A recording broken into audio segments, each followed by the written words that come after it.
唔通我今年同趙公明爺爺同埋虎爺特別有緣？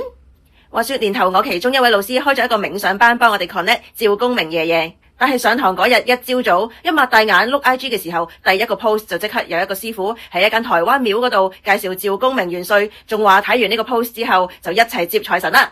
我心諗我今晚咪上冥想班 connect 趙公明元帥咯。就喺呢日之後，我個 IG 不停咁樣彈一啲台灣 post 講虎爺虎爺虎爺，當時仲未知道虎爺係邊位，睇咗差唔多1個月，先至開 Google 嚟到 search 下，乜原來佢就係趙公明嘅坐騎，亦都稱為下壇將軍。隔咗1個月開始同藍社合作賣千年累積祖母嘅法器，點知有一日無端端佢就 send 一張相過嚟，我一睇乜又係虎爺？藍社問我有冇興趣上架，點止上架啊？咁有緣分，我即刻請一個返去我屋企啦。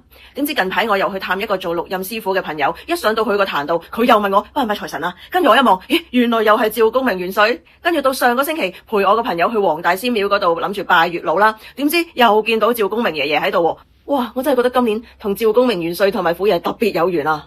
至於虎爺嘅詳細簡介，可以留意內文，又或者留意我下一段片啦。有興趣記得 inbox 我啊！